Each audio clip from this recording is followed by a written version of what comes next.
Hello, beautiful people. Today I'm going to highlight the first story arc of Star Wars X-Wing Rogue Squadron comics, Rebel Opposition.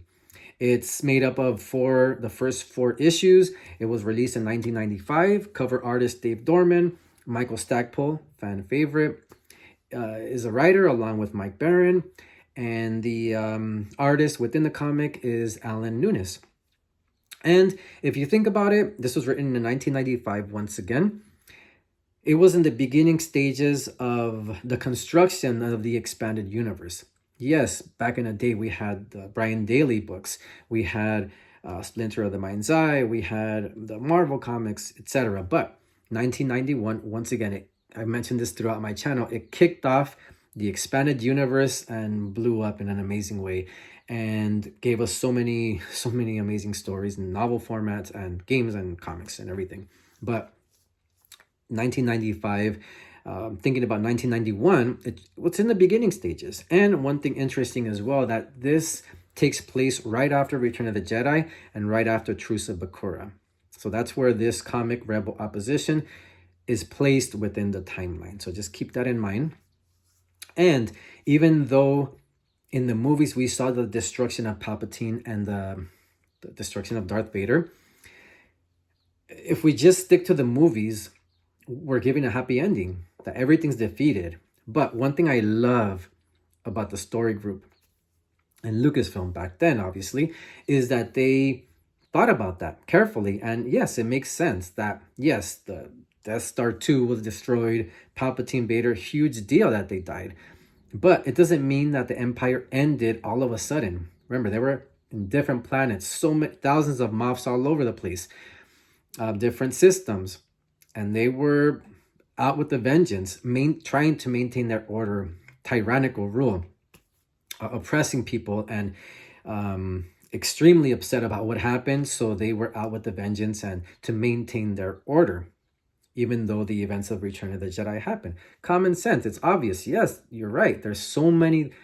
The Imperials were still ruling different parts of the galaxy. But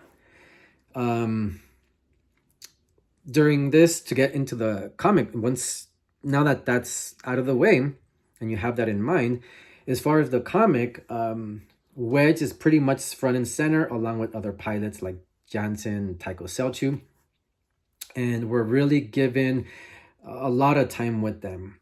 The main characters like Han Solo, Princess Leia, Chewbacca, Luke, they're mentioned. Princess Leia, especially in this comic, is, I don't want to give why she's mentioned a lot, but she is for a reason.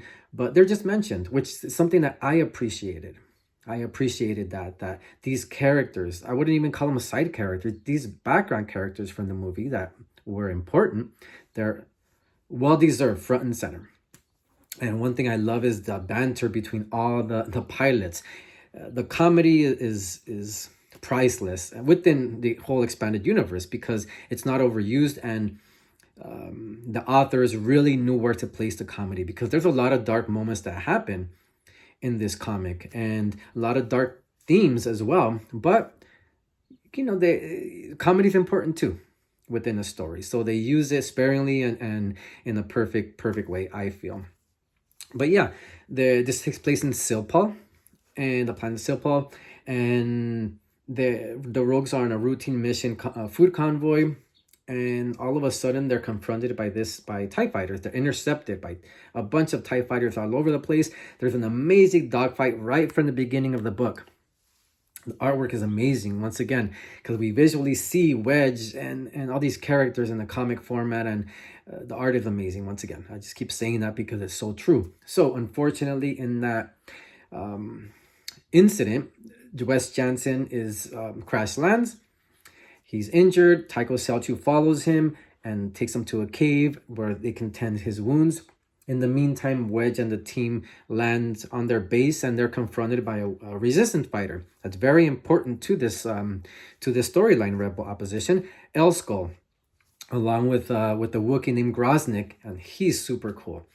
There's one thing that comes to mind right away when I think about Groznik is he defeats a TIE fighter And just in the way he does it, it's exaggerated, yes, but it's done super cool, which I love. So he owes a life debt to Elsko, and it started with her husband.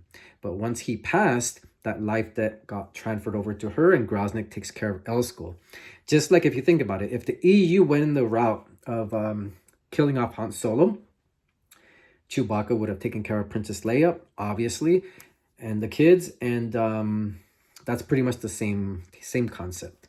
So there's different moths that we encounter also, that our team encounters.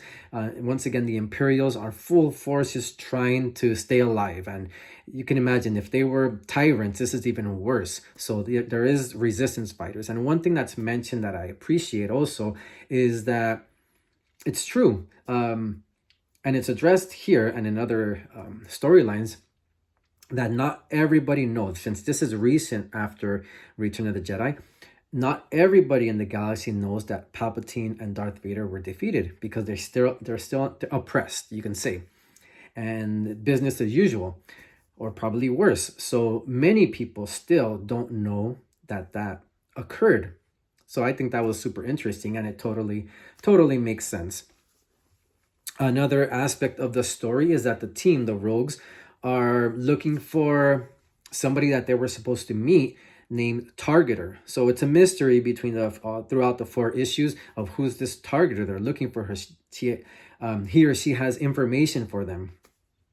And the surprise when we see who Targeter really is a treat. It's a surprise, because it's a character that's super important and dear to us EU fans of who it is. Somebody that's super important, that helps our characters out so much. So that was extremely cool, the reveal of this Targeter.